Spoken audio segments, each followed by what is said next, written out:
Good evening बच्चों। कल अपन लोगों ने बीएनपी के काफ़ी सारे सेक्शन डिस्कस किए थे। तो आइए एक बार अपन जो हमारे रिमेनिंग सेक्शंस रह गए थे उसकी तरफ अपन एक बार देखते हैं।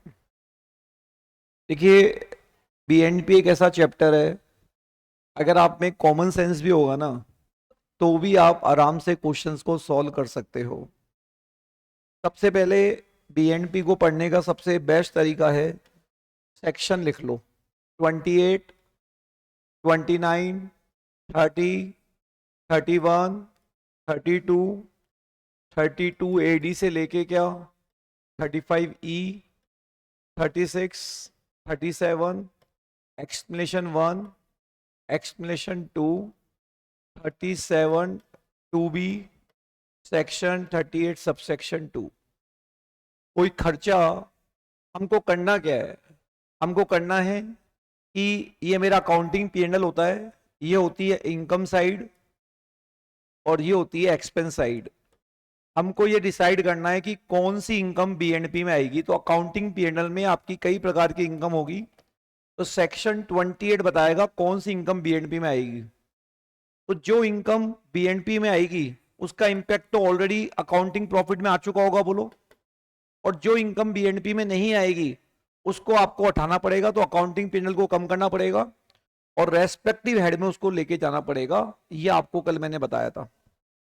उसके बाद कौन कौन से खर्चे अलाउड होंगे, सेक्शन, ये जितने भी सेक्शन है ये बताते हैं कौन कौन से खर्चे अलाउड होंगे।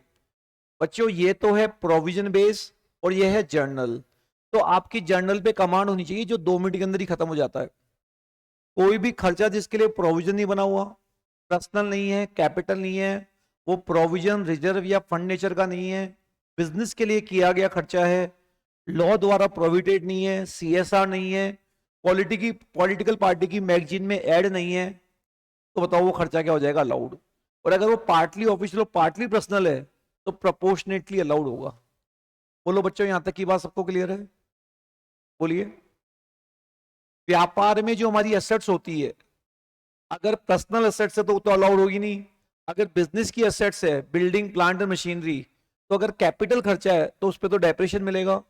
और रेवेन्यू खर्चा है तो अलाउड हो जाएगा। तो सबसे पहले आप ये पढ़ लो, ये पढ़ लो। पीएनपी की इनकम निकालने के 2 मेथड है, डायरेक्ट मेथड और इनडायरेक्ट मेथड। तो 1, 2, 3, 4, 5, 6 और ये सेक्शन और प्लस केस लो। एक होता है इनकम टैक्स, एक होता है इनडायरेक्ट टैक्स, एक जहां लॉ नहीं होता। इनकम टैक्स में कोई टैक्स, इंटरेस्ट या पेनल्टी पे करते हैं वो अलाउड नहीं होता। इनडायरेक्ट टैक्स में टैक्स पेमेंट बेसिस पर अलाउड होता है, इंटरेस्ट अलाउड होता है, पेनल्टी अलाउड नहीं होती। और जहां लॉ नहीं है तो बिजनेस के लिए किया गया कोई एक्सपेंडिचर, पेनल्टी और फीस सब आपको अलाउड हो जाएंगे। इसके अलावा जो हमारे करंट एसेट के खर्चे होते हैं, कैश चोरी होना, डेटर डूब जाना, स्टॉक में आग लग गई, तो कैपिटल खर्चे तो आपको अलाउड हो जाएंगे, लेकिन रेवेन्यू खर्चे तो आपको अलाउड हो जाएंगे, बट कैपिटल खर्चे आपको अलाउड नहीं होंगे। तो मुझे लगता है इस पार्ट को पढ़ने में, ये वाला पार्ट और ये वाला पार्ट पढ़ने में हार्डली आपको 10 से 15 मिनट लगनी चाहिए। बोलो, बात समझ में आ गई क्या? बोलिए। उसके बाद ये पढ़ने के बाद फिर आप 4 सेक्शंस जिनको हम माँ बाप बोलते हैं उनका आप हमेशा ध्यान रखो। 40 a, 40a2, 40a3 के 4 सब पार्ट है। 3A, first proviso, second proviso और 43B। मैंने ये और ये कल पढ़ा दिया था आपको। अगर किसी पेमेंट पे टीडीएस चैप्टर के हिसाब से टीडीएस कटना चाहिए था, आपने मार्च तक आपको काट लेना है और रिटर्न भरने की डेट तक जमा करा देना है। अगर दोनों बातें पूरी हो गई जब तो अलाउड हो जाएगा। अगर ऐसा नहीं किया और उस पर टीडीएस कटना था तो रेजिडेंट के केस में 30% डिसअलाउड हो जाएगा और नॉन रेजिडेंट के केस में 100% डिसअलाउड हो जाएगा। और भविष्य में जब आप पे कर दोगे उस साल क्या हो जाएगा? अलाउड। लेकिन ध्यान रखना, अगर मैटर सैलरी का है, इंडिया के बाहर पेमेंट है, रेजिडेंट नॉन रेजिडेंट को या एनआरआई को इंडिया में, और अगर आपने टीडीएस नहीं काटा और अगले महीने की 7 तारीख को जमा नहीं कराया तो वो जिंदगी में कभी भी अलाउड नहीं होगा। ये आप ध्यान रखना। हाँ, इसमें एक बात जरूर है, जैसे मान लो मैंने इसको पेमेंट किया, मैंने टीडीएस नहीं काटा, बट उस आदमी ने आईटीआर भर दिया, उस आईटीआर में उस इनकम को दिखा दिया, उस पे जो टैक्स बनता है वो पे कर दिया। तो ऐसा मानना जिस दिन उसने पे किया, सरकार को अल्टीमेटली टैक्स तो मिल ही गया ना, तो जिस दिन उसने पे किया मान लेना उस दिन नहीं मैंने टीडीएस काट के जमा कराया है, तो बस मान लो अगर उसने रिटर्न भरने की डेट तक पे कर दिया तो बताओ ऐसे मानना कि मैंने रिटर्न भरने की डेट तक पे कर दिया, मुझे वो खर्चा क्या हो जाएगा, अलाउड हो जाएगा। एक हमारा सेक्शन रह गया था 43B। तो 43B क्या है वो मैं आपको समझा देता हूं। ठीक है, देखिए बच्चों, हम किताबें दो तरीके से रखते हैं। आप मेरी कॉपी ओपन करके रख लेना, मैंने सब कुछ नोटिंग कराई हुई है। हम किताबें दो तरीके से रखते हैं, एक कैश बेसिस पे और एक अक्रूड बेसिस पे, ड्यू बेसिस पे। बच्चों कैश बेसिस का तो मतलब ये होता है कि आपने 23-24 का मान लो आप इनकम निकाल रहे हो, तो कोई भी एक्सपेंडिचर जो आपने पेमेंट कर दिया, चाहे वो करंट ईयर से रिलेटेड है, चाहे वो अगले साल से रिलेटेड है, चाहे वो पास्ट ईयर से रिलेटेड है, पेमेंट वाले साल मतलब 31 मार्च तक पे कर दिया, 1 अप्रैल से लेके 31 मार्च तक पे कर दिया, और ऊपर वाले सेक्शन की कंडीशन पूरी हो रही। क्योंकि बच्चों ये वाले सेक्शन हम देखते ही कब है, जब आप इन वाले सेक्शन ने आपको ग्रीन सिग्नल दे दिया, इन्होंने ग्रीन सिग्नल दे दिया और आप किताबें कैश बेसिस पे रखते हो, तो जिस साल पेमेंट हुआ उस साल वो एक्सपेंडिचर अलाउड हो जाएगा, चाहे वो पिछले साल का था, एडवांस था या करंट का था, उससे कोई मतलब नहीं है। हाउएवर अगर आप किताबें ड्यू बेसिस पे रखते हो, ड्यू बेसिस पे रखते हो, तो 8 खर्चे ऐसे होते हैं, 8 जिन पर सेक्शन 43B लगता है। उन 8 खर्चों को छोड़ दो, बाकी खर्चे ड्यू बेसिस पे अलाउड होंगे, मतलब जिस साल से रिलेटेड है उसी साल अलाउड होंगे। तो फॉर एग्जाम्पल आपके अकाउंटिंग पेंडल आता है और ऊपर क्वेश्चन कहता है कि आप किताबें ड्यू बेसिस पे रखते हो, और यहाँ पे एक एक्सपेंसेस था एडमिनिस्ट्रेशन एक्सपेंसेस 10,000 रुपए, आप किताबें ड्यू बेसिस पे रखते हो और यहाँ पे एक एडमिनिस्ट्रेशन एक्सपेंस था 10,000 रुपए। क्वेश्चन बोलता है कि इस 10,000 में से 3,000 अगले साल का खर्चा है। अरे भाई, तो अगले साल का खर्चा है और आप ड्यू बेसिस पे किताबें रख रहे हो, तो 3,000 तो अलाउड नहीं होगा ना, वो तो अगले साल ही होगा। ये ऐसे बोल दे कि 10,000 में से 3,000 पिछले साल का खर्चा है। तो बच्चों जब हम किताबें ड्यू बेसिस पे रखते हैं ना, तो जो करंट ईयर से रिलेटेड खर्चे होते हैं ना वो ही आपको अलाउड होते हैं, प्रायर पीरियड और एडवांस वो आपको अलाउड नहीं होते। ये अकाउंटिंग प्रिंसिपल होता है, ये अकाउंटिंग प्रिंसिपल होता है। तो कैश बेसिस के मतलब तब क्या है, जिस साल पे किया उस साल अलाउड, चाहे वो पास्ट का हो, करंट का हो या फ्यूचर का हो। और ड्यू बेसिस में जिस साल से रिलेटेड वो खर्चा है उतना पार्ट ही अलाउड होगा, एडवांस पे करोगे तो अलाउड नहीं होगा, प्रायर पे करोगे तो अलाउड नहीं होगा। लेकिन 8 ऐसे खर्चे हैं जो मान लो 23-24 के पीएनएल में 8 ऐसे खर्चे हैं जिनका पेमेंट अगर आप मार्च एंड तक कर दो, या आईटीआर बनने की ड्यू डेट, आईटीआर बनने की 2 ड्यू डेट होती है, अगर आप यहां तक भी कर दोगे ना तो हम आपको सेम ईयर में अलाउड कर देंगे, अदरवाइज उस साल अलाउड करेंगे जिस साल पेमेंट हुआ। तो जब एग्जाम में 43B का पॉइंट आता है तो बच्चों को क्लिक ही नहीं होता। तो ध्यान रखना, अगर हम किताबें ड्यू बेसिस पे रखते हैं तो उसका मतलब ये होता है पेमेंट हुआ हो या नहीं हो, ड्यू बेसिस पे खर्चा क्या हो जाएगा, अलाउड। लेकिन लेकिन लेकिन 8 ऐसे खर्चे हैं जिनका पेमेंट अगर आपने प्रीवियस ईयर में ही कर दिया या रिटर्न बनने की ड्यू डेट तक कर दिया तब तो अलाउड हो जाएगा, अदरवाइज उस साल होगा जिस साल आपने पेमेंट किया। वो 8 खर्चे कौन से हैं, 3-4 तो एम्प्लॉय से रिलेटेड है और 3-4 गवर्नमेंट से रिलेटेड है। तो पहला, आरपीएफ और ग्रेच्युटी में, रिकॉग्नाइज प्रोविडेंट फंड और अप्रूव्ड ग्रेच्युटी फंड में जो एम्प्लॉयर का कंट्रीब्यूशन होता है, आरपीएफ और ग्रेच्युटी फंड में जो एम्प्लॉयर का कंट्रीब्यूशन होता है वो उस पे 43 भी लगता है।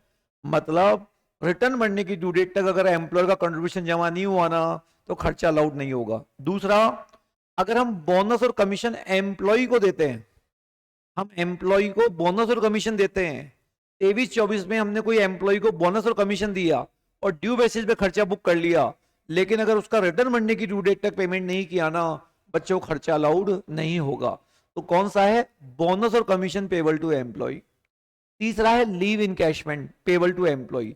तो बताओ बच्चों जल्दी से 3 खर्चे कौन कौन से हो गए, आरपीएफ और ग्रेच्युटी फंड में एम्प्लॉयर का कंट्रीब्यूशन, लीव इनकैशमेंट, बोनस और कमीशन टू एम्प्लॉय, ये खर्चों का अगर आपको डिडक्शन चाहिए तो रिटर्न भरने की ड्यू डेट तक पे कर देना, अदरवाइज खर्चा अलाउड नहीं होगा। इसके अलावा अगर आपने बैंक वगैरह को आप इंटरेस्ट दे रहे हो या नोटिफाइड इंस्टीट्यूट्स को आप इंटरेस्ट दे रहे हो तो वो भी 43B लगेगा। बैंक को अगर आप इंटरेस्ट दे रहे हो या नोटिफाइड इंस्टीट्यूट को इंटरेस्ट दे रहे हो या बिग एनबीएफसी, तीन हो गए, बैंक, नोटिफाइड इंस्टीट्यूट और बिग एनबीएफसी, इनको अगर आप इंटरेस्ट दे रहे हो तो या तो रिटर्न भरने की डेट तक पे कर देना, अदरवाइज खर्चा अलाउड नहीं होगा। इंडियन रेलवे को पेमेंट कर रहे हो फॉर यूज देयर असेट्स, तो मान लो मैं इंडियन रेलवे की बोगी पे सचिन क्लासेस का एडवर्टाइजमेंट कर रहा हूं, तो मैं उनको अगर पेमेंट कर रहा हूं तो उस पर भी 43B लगेगा। डायरेक्ट टैक्स का पेमेंट तो अलाउड होता ही नहीं है, कोई भी इनडायरेक्ट टैक्स जो बिजनेस से रिलेटेड था वो भी, उस पर भी 43B लगेगा। कोई भी टैक्स, इनडायरेक्ट टैक्स, बताइए कौन कौन से गवर्नमेंट पेमेंट, कोई भी इनडायरेक्ट टैक्स, बैंक को इंटरेस्ट, नोटिफाइड इंस्टीट्यूट को इंटरेस्ट, एनबीएफसी को इंटरेस्ट, बिग एनबीएफसी और इंडियन रेलवे, और प्लस 3 वो, ये 8 पेमेंट ऐसे हैं, या तो मार्च 10 तक पेमेंट कर देना या ज्यादा से ज्यादा रिटर्न भरने की ड्यू डेट तक कर देना, अदरवाइज इस साल अलाउड नहीं होगा, फिर जब होगा जब आपने पेमेंट कर दिया। लेकिन ये वाले सेक्शन बच्चों हम तभी देखते हैं जब इसने हमको ग्रीन सिग्नल दे दिया। बोलो बच्चों, क्या ये चारों सेक्शन समझ में आ गए क्या आपको? जल्दी से बताओ।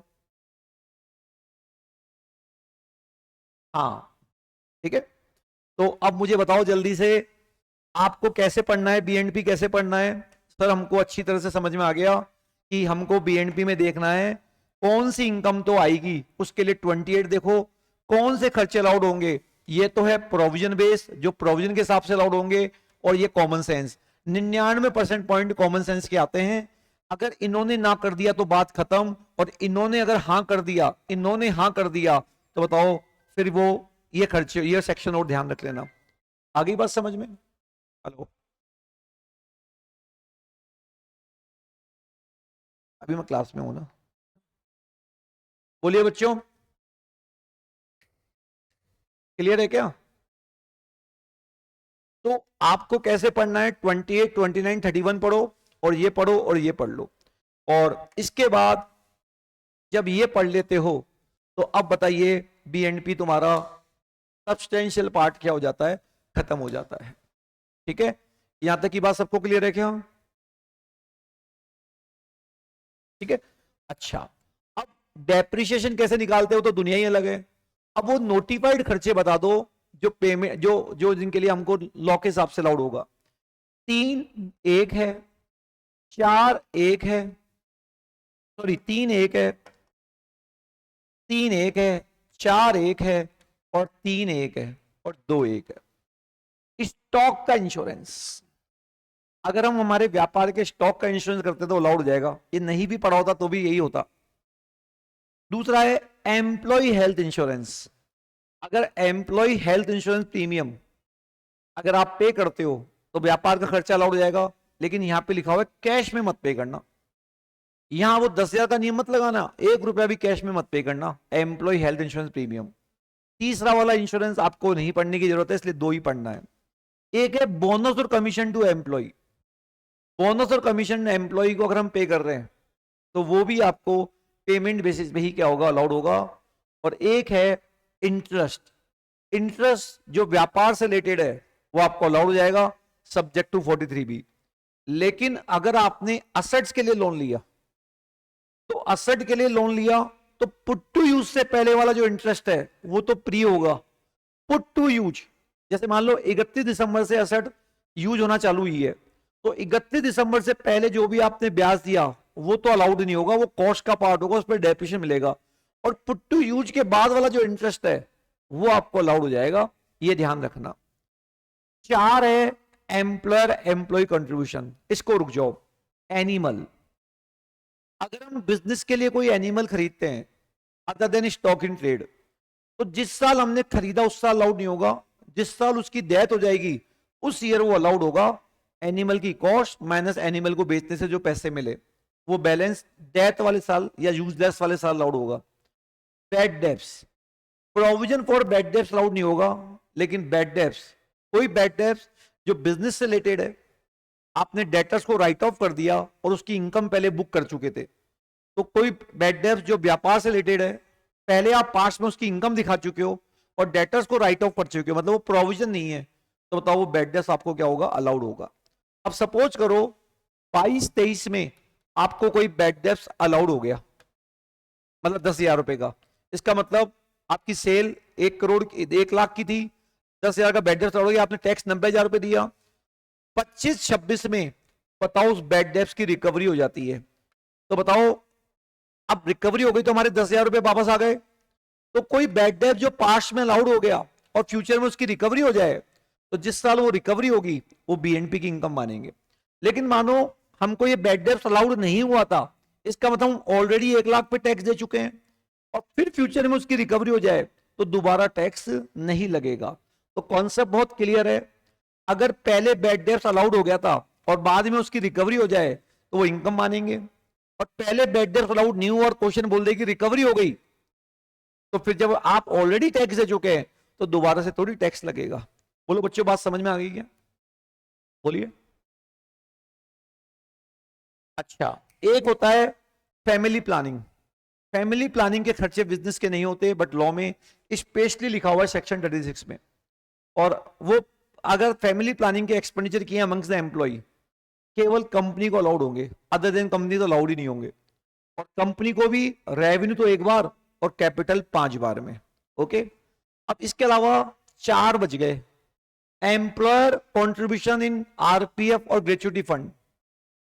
अप्रैल का पैसा 15 मई तक जमा होना चाहिए पीएफ लॉ के हिसाब से, लेकिन एम्प्लॉयर कॉन्ट्रीब्यूशन और आरपीएफ में या ग्रेच्युटी में अगर आपने रिटर्न भरने की ड्यू डेट तक भी जमा करा दिया और फंड रिकॉग्नाइज है, तो रिकॉग्नाइज प्रोविडेंट फंड या अप्रूव्ड ग्रेच्युटी फंड में अगर आपने रिटर्न भरने की ड्यू डेट तक भी एम्प्लॉयर का पैसा जमा करा दिया तो खर्चा अलाउड हो जाएगा, अदरवाइज अलाउड उस साल होगा जिस साल पे किया। और एक होता है 80 सीसीडी में एम्प्लॉयर का कंट्रीब्यूशन, वहां लिमिट है, जितना एम्प्लॉयर का कंट्रीब्यूशन था और 10% ऑफ सैलरी, सैलरी में वही आएगा जो एचआरए वाली होती है, दोनों में से जो लोअर है उतना डिडक्शन मिलेगा। तो सुनो, 3 कंट्रीब्यूशन हो गए। पहला है employer contribution RPF 43B, return भरने की ड्यू डेट तक पे कर देना भैया, और एक रिकॉग्नाइज होना चाहिए। Approved gratuity fund, gratuity fund approve होना चाहिए और रिटर्न भरने की ड्यू डेट तक पे कर देना। और एक है 80 सीसीडी पेंशन फंड में एम्प्लॉयर का कंट्रीब्यूशन 10% ऑफ सैलरी और जितना कंट्रीब्यूशन था, दोनों में से जो लोअर है बच्चों वो अलाउड होगा। और एक है एम्प्लॉय कंट्रीब्यूशन, पीएफ में 2 कंट्रीब्यूशन आते हैं, एम्प्लॉयर एम्प्लॉय। एम्प्लॉय कंट्रीब्यूशन भी एम्प्लॉयर को जमा कराना है अगले महीने की 15 को। एम्प्लॉय का कंट्रीब्यूशन अगर 1 दिन का भी डिले कर दिया ना, 1 दिन का भी, तो बताओ वो अलाउड नहीं होगा, और अलाउड नहीं होने का मतलब है वो आपकी इनकम बन जाएगी। बोलो बच्चों, बात समझ में आ गई क्या? बोलिए। हाँ, वो ग्रेस पीरियड होता है 5 दिन का। वैसे तो पीएफ का जो पैसा जमा करने की ड्यू डेट 15 होती है, 5 दिन ग्रेस पीरियड होते हैं, तो इसका मतलब 15 मई तक आपने जमा, 15 अप्रैल का 20 मई तक जमा करा दिया, अलाउड हो जाएगा। ठीक है,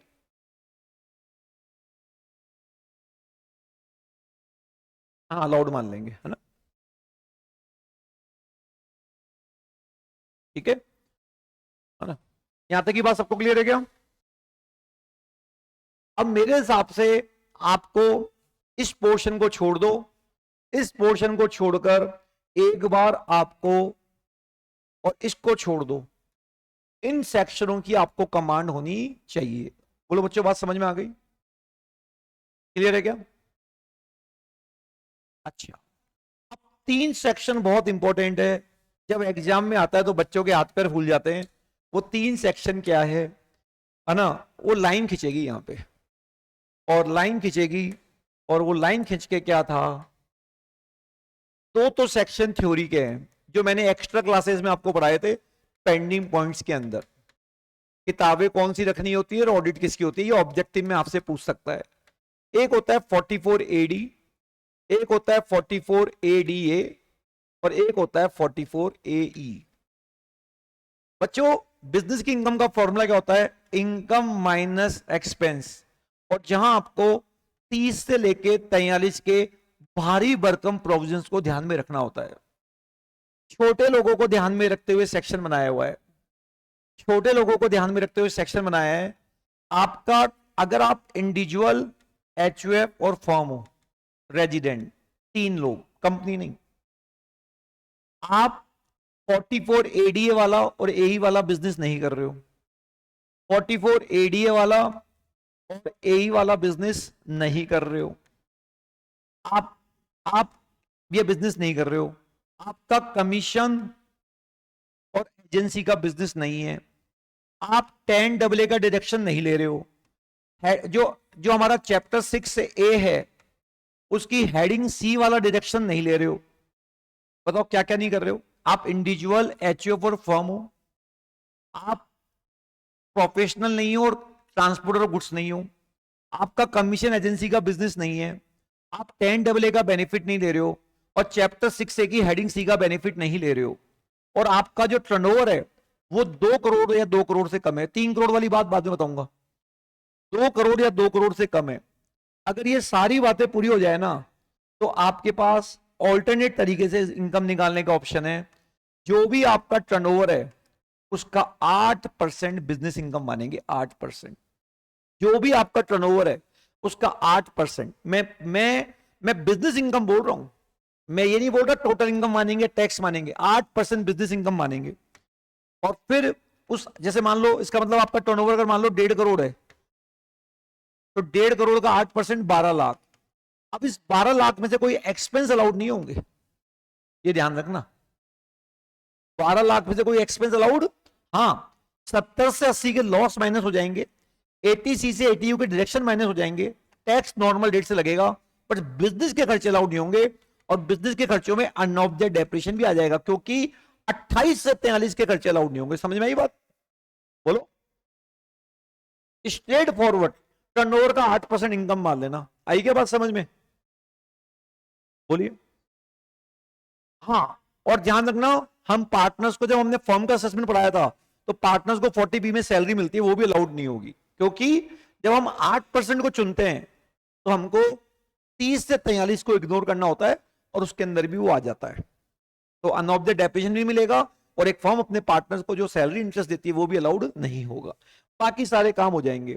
तो अब यहां पे आपके पास ऑप्शन है, आप नॉर्मल तरीके से भी इनकम निकाल लो और आप 44 एडी के हिसाब से भी निकाल लो।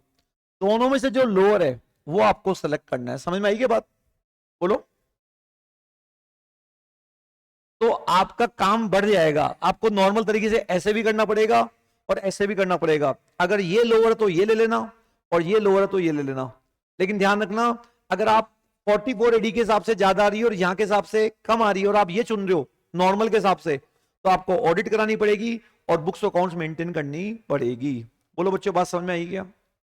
अब आप इसको पढ़कर, मेरा एक प्रैक्टिकल मैंने कॉपी में कराया हुआ है, तो अगर आप उसको देखोगे मेरे प्रैक्टिकल को, तो आराम से आपको समझ में आ जाएगा। क्लियर है क्या बात बच्चों? बोलिए।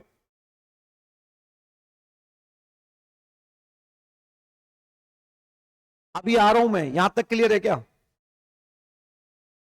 अब सुन लो। अब जैसे मान लो 23-24 है, 23-24 का रिटर्न भरने की डेट क्या है? मान लो 31 जुलाई है,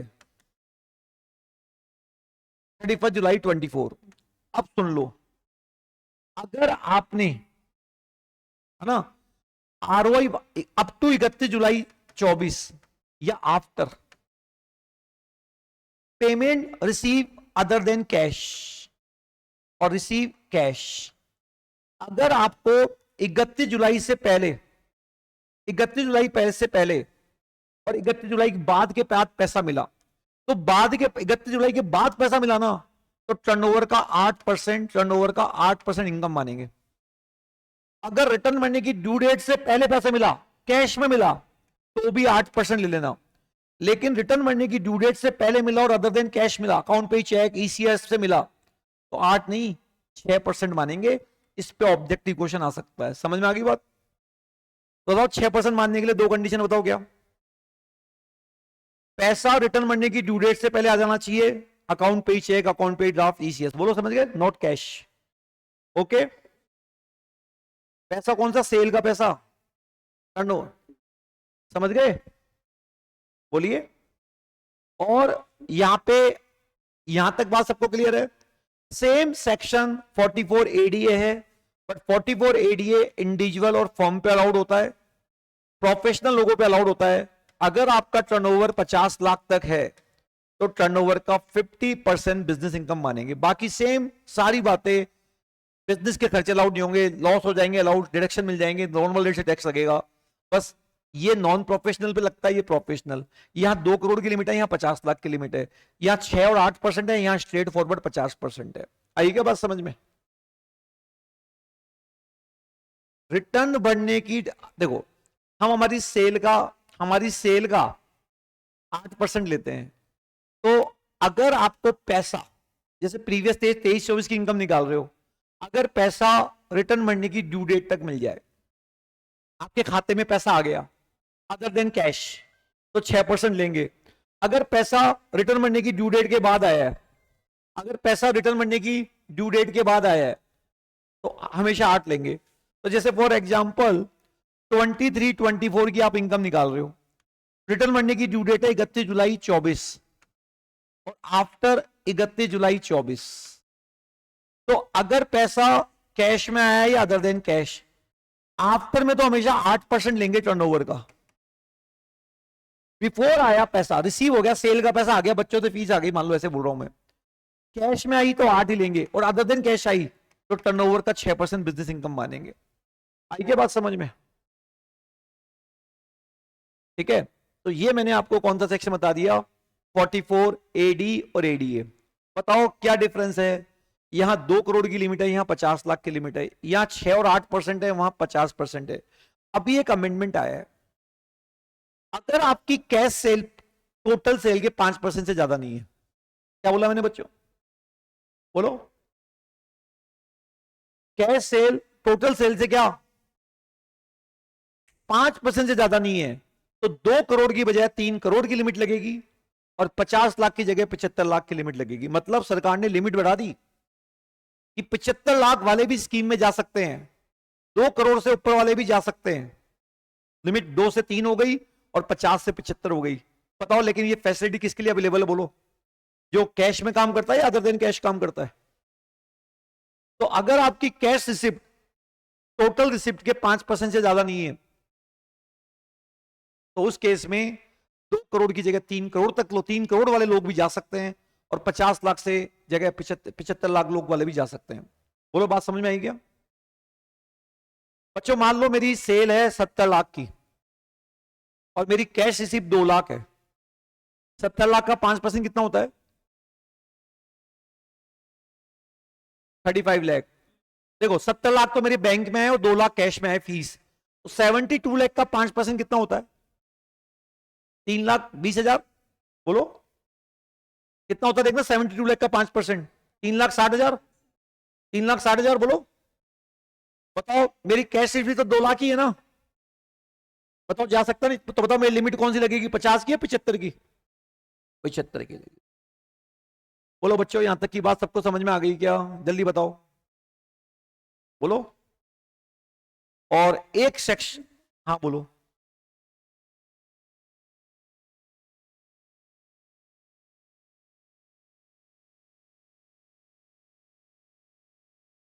टैक्स मत बोलो, टैक्स तो दोनों में ही सेम आता है, टैक्स रेट तो दोनों में सेम है। बिजनेस इनकम बोलो।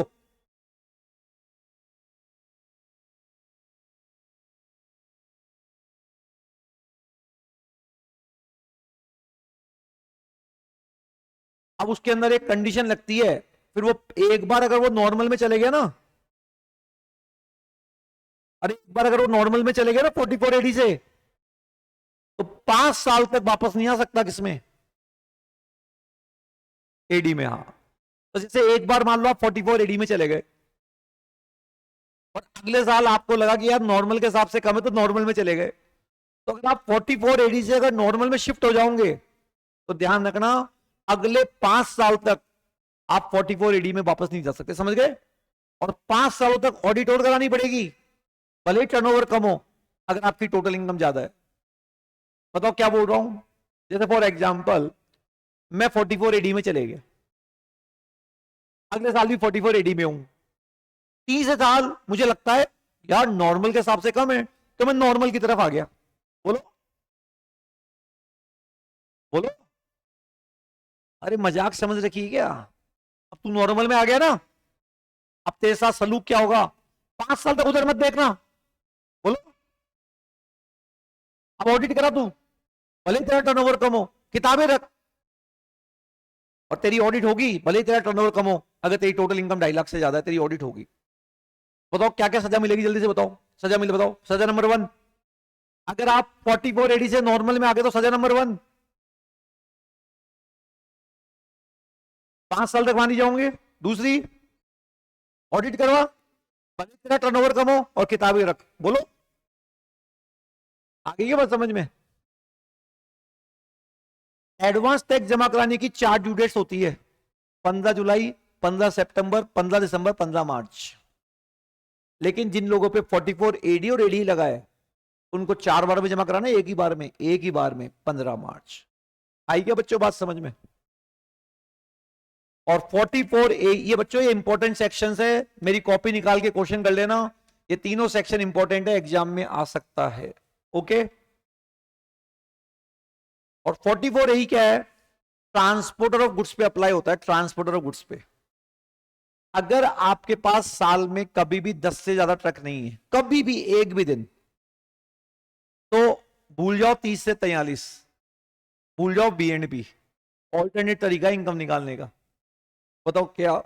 अगर मीडियम और लो ट्रक है, 7,500 पर मंथ, 7,500 पर मंथ पर व्हीकल आपकी बिजनेस की इनकम मानी जाएगी। 28 से 43 को भूल जाना। तो किसी बंदे के पास साल में कभी भी 10 से ज्यादा ट्रक नहीं है, और वो 44 यही ऑप्ट करता है, 7,500 per month per dare of into number of trucks आपकी इनकम मानी जाएगी। और हैवी व्हीकल के केस में, अगर 12,000 किलोग्राम से ज्यादा की कैपेसिटी तो हैवी व्हीकल बोलते हैं। 12,000 किलो को 1,000 से डिवाइड करो तो 12 आया, 12 आया। अब 12 into 1,000 into number of trucks into number of month, इतनी इनकम मानी जाएगी। बिजनेस की इनकम की बात कर रहा हूं। उस इनकम के बाद फिर आप सारे 70 से 80 के लॉस माइनस कर देना, सेट ऑफ कर लेना, डिडक्शन ले लेना, टैक्स रेट नॉर्मल लगेगा। तो यहां 2 रेंज है, मीडियम और लो ट्रक और हैवी। मीडियम के लिए क्या फॉर्मूला है? 7,500 पर मंथ पर ट्रक। और लोअर हैवी के लिए है ना 1,000। देखो मान लो 14,000 किलो की कैपेसिटी थी, 14,000 को 1,000 डिवाइड करो, 14, 14 इंटू 1,000 इंटू 12, मतलब वैसे 12 मिनट ट्रक थे, इंटू नंबर ऑफ ट्रक। ऐसे आपकी इनकम निकाली जाएगी। इसमें मैंने आपको 3 क्वेश्चन कराए थे, ध्यान रखना एग्जाम में काफी आता है 44 ए। क्लियर है क्या बच्चों बात? तो अब मैंने आपको इस सेक्शन को छोड़कर बताओ सारा क्या दे दिया, ओवरव्यू दे दिया। आई क्या बात समझ में? बोलो। अब मुझे केवल और केवल क्या करवाने, डेप्रिसिएशन के बारे में बताना है, और मुझे आपको क्वेश्चंस करवाने हैं। समझ में आ गई बात? अब क्वेश्चन करने के लिए बच्चों देखो, अगर केवल बीएनपी का क्वेश्चन आएगा ना, आप आराम से कर लेंगे। मैं आपको कह रहा हूं आप जबरदस्ती घबराते हैं। क्वेश्चन बीएनपी के साथ साथ बताओ किसका आएगा? बोलो। डिडक्शन, अदर सोर्स, टीडीएस, बस वो ध्यान रखना। और सीए वाले बच्चों के लिए तो टीडीएस माई बाप है, आता ही आता है। और सीएमए वाले बच्चों के लिए टीडीएस इजी आता है in compare to the CA. Okay बच्चों, बात समझ में आ गई क्या? अब ये एक बार पूरा रिवाइज कर लेंगे, आई होप याद आ गया होगा सारा प्रोविजन। बोलो। अब मैं आपको 6 वैरायटी के क्वेश्चन होते हैं, 6 वैरायटी, मतलब 5 से 6 वैरायटी के क्वेश्चन होते हैं जो एग्जाम में बीएनपी में आते हैं। ठीक है, तो मैं आपको कल 6 की 6 वैरायटी के क्वेश्चन कराऊंगा। मेरी बात समझ में आ गई? बोलिए। और आपको आज 2 चैप्टर को रिवाइज करना है, एक तो फॉर्म का असेसमेंट और एक एएमटी। आ गई बात समझ में? इसको छोड़ दो, अभी इसको छोड़ दो, मैं करवा दूंगा, इसकी चिंता मत करो। तुम समझ में आ गई बात? बोलिए। इसको छोड़ दो, इसकी चिंता मत करो, मैं इसको अलग से करवा दूंगा। 32 आप लोगों से हो गया क्या? 32 या नहीं हुआ?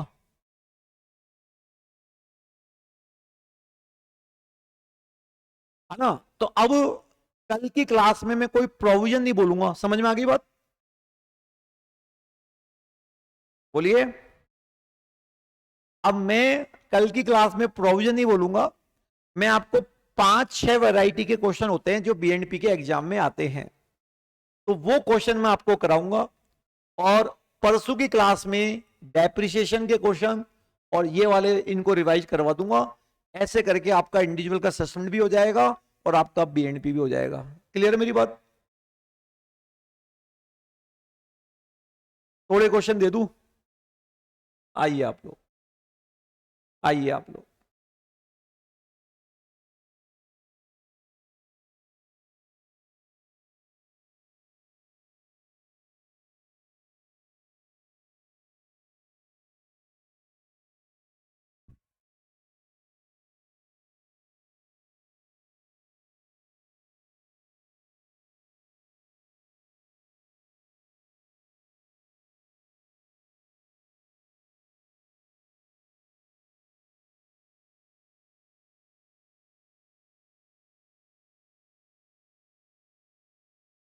आ जाओ। देखो, सबसे पहले आप लिखो, आपकी बुक निकाल लो, इलस्ट्रेशन 5। इलस्ट्रेशन 5 छोड़ दो, अभी ये थोड़ा बड़ा है, ये मत करो अभी। इलस्ट्रेशन 7, ये भी बच्चों रहने दो, ये भी थोड़ा बड़ा क्वेश्चन है, मैं करा दूंगा इनको। पहले सिंपल क्वेश्चन से आगे बढ़ो आप। एक तो इलस्ट्रेशन 11 करना है बच्चों, डायरेक्ट मेथड से है, डायरेक्ट मेथड से जरूर करना है ये क्वेश्चन 11। ये डायरेक्ट मेथड होगा, क्योंकि डायरेक्ट मेथड कब यूज करना है? जब कैश बुक दे रखी हो। समझ गए? एक करना है 12। 12 आपको दिख रहा होगा, पांडे वाला, मिस्टर पांडे वाला।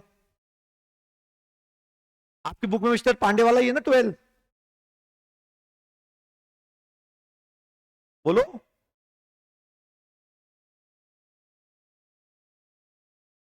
अरे बताओ। है? एक बार पांडे वाला क्वेश्चन है क्या कोई?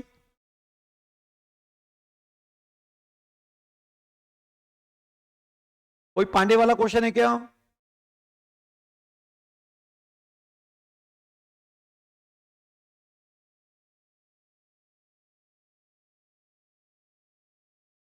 या तो मुझे फाइल भेज दो, मैं देख लूं। मुझे फाइल भेजो, तुम्हारे पास जो फाइल है वो भेज दो।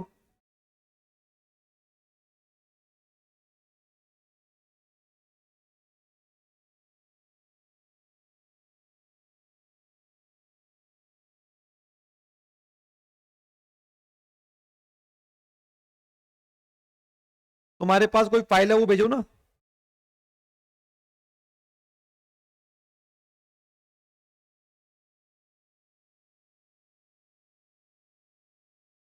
अरे कोई भेज रहा है क्या? तो बताओ फिर कैसे बताऊं? मिल गया क्या पांडे वाला? 14। एक आपको ये कैश बुक का मिल रहा होगा, देखो ये वाला, मिस्टर हरी वाला। इलस्ट्रेशन 13, 14। तो दो वैरायटी हो गई। एक तो सिंपल ऐसा वाला आएगा, अकाउंटिंग वाला दिख रहा है, और एक कैश बुक वाला। दो है। तीसरी वैरायटी ये आएगा, तीसरी वैरायटी ये वाला आएगा, रनिंग फॉर्मेट। रनिंग फॉर्मेट, ठीक है? ये आपको मिला होगा विनोद कुमार वाला, ठीक है? और चौथा क्वेश्चन, तीन ये हो गए।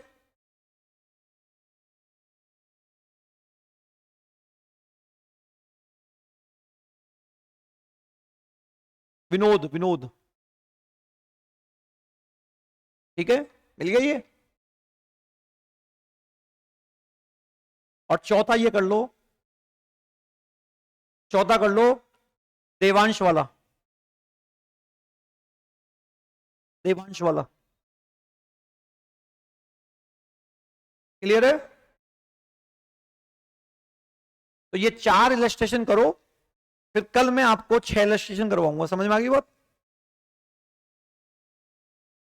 तो मैं आपको कल की क्लास में आज मैंने अब सारा प्रोविजन बोल दिया इन दो को छोड़कर। आ गई क्या बात समझ में? अगर फिर भी आपको अगर कोई चीज समझ में नहीं आया तो आप मुझे बोल देना, मैसेज कर देना ग्रुप में, मैं आपको ऑडियो भेज दूंगा। समझ में आ गई बात? ओके बच्चों, थैंक यू बच्चों, है ना।